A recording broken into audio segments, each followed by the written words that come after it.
আসসালামু আলাইকুম এভরিওয়ান, আশা করি সকালে ভালো আছেন।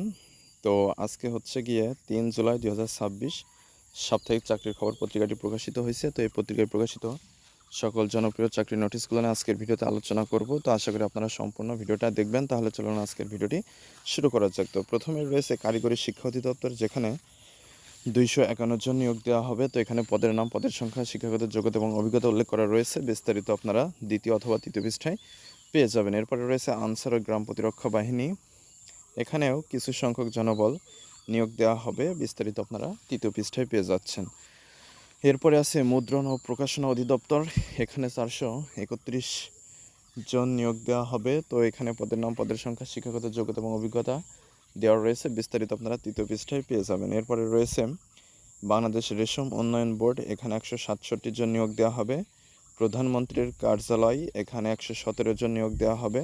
ঢাকা উত্তর সিটি কর্পোরেশন, এখানে 178 জন নিয়োগ দেওয়া হবে। চট্টগ্রাম প্রকৌশল ও প্রযুক্তি বিশ্ববিদ্যালয়, এখানে 39 জন নিয়োগ দেওয়া হবে। প্রধান প্রশাসনিক কর্মকর্তার কার্যালয়, এখানে 111 জন নিয়োগ দেওয়া হবে। জাতীয় পেনশন কর্তৃপক্ষ, এখানে 20 জন নিয়োগ দেওয়া হবে। বাংলাদেশ কর্মচারী কল্যাণ বোর্ড, এখানে 56 জন নিয়োগ দেওয়া হবে। পাট অধিদপ্তরে, এখানে 44 জন নিয়োগ দেওয়া হবে। তো এখানকার বেশিরভাগ নোটিশ নিয়ে বিস্তারিত, মানে কিভাবে আবেদন করবেন, কি শিক্ষাগত যোগ্যতা প্রয়োজন পড়বে, সেগুলো নিয়ে অলরেডি আমার ভিডিও দেওয়া রয়েছে। এরপরেও যদি কোনো নোটিশ বা কোনো কিছু নিয়ে আপনাদের প্রশ্ন থাকে, সেটা কমেন্ট করে জানাতে পারেন। এখন আমি চলে যাচ্ছি দ্বিতীয় পৃষ্ঠায়। এখানে প্রথম পৃষ্ঠা অথবা লাস্টের পেজে যে নোটিশগুলো থাকে তার কিছুটার বিস্তারিত এখানে থাকে, যেমন পাট অধিদপ্তর, রাষ্ট্রপতির কার্যালয়, ঢাকা উত্তর সিটি কর্পোরেশন, জাতীয় পেনশন কর্তৃপক্ষ, সেন্ট্রাল ব্যাংক অব বাংলাদেশ, সরকারি কর্মচারী হাসপাতাল, চট্টগ্রাম প্রকৌশল ও প্রযুক্তি বিশ্ববিদ্যালয়, জেলা প্রশাসক সাতক্ষীরা, পদ্মা অয়েল পিএলসি, জেলা প্রশাসক লক্ষ্মীপুর, এইগুলোর বিস্তারিত এখানে দেওয়া রয়েছে।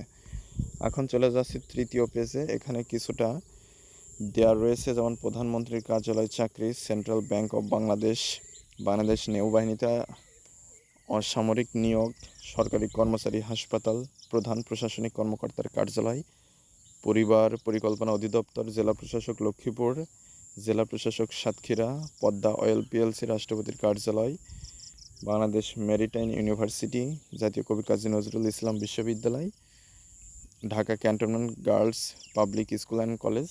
তো এগুলোর এখানে দেওয়া রয়েছে। তো এখন আপনাদের সাথে শেষের পৃষ্ঠাতে আলোচনা করলাম। এখন চলে যাচ্ছি তৃতীয় পৃষ্ঠায়, যেগুলোর বিস্তারিত দেওয়া রয়েছে। কারিগরি শিক্ষা অধিদপ্তর, এটার বিস্তারিত। বাংলাদেশ কর্মচারী কল্যাণ বোর্ড, এটার বিস্তারিত। মুদ্রণ ও প্রকাশনা অধিদপ্তর, এটার বিস্তারিত। প্রধানমন্ত্রী কার্যালয়, এটার বিস্তারিত। আনসার ও গ্রাম প্রতিরক্ষা বাহিনী, প্রশাসনিক কর্মকর্তার কার্যালয়, বাংলাদেশ সেনাবাহিনীতে অসামরিক নিয়োগ, বাংলাদেশ রেশম উন্নয়ন বোর্ড, এগুলোর বিস্তারিত এখানে দেওয়া রয়েছে। আর কোনোটার বিস্তারিত জানতে চাইলে অথবা কোনো প্রশ্ন থাকলে সেটা কমেন্ট করে জানাতে পারেন। তো আজকের ভিডিওটি এ পর্যন্তই রাখছি। পরবর্তী ভিডিওতে আবার কথা হবে। সে পর্যন্ত সকলে ভালো থাকবেন, আর চ্যানেলটি সাবস্ক্রাইব করে ভিডিওটি শেয়ার করে সকলের মাঝে পৌঁছে দিবেন। ধন্যবাদ সবাইকে।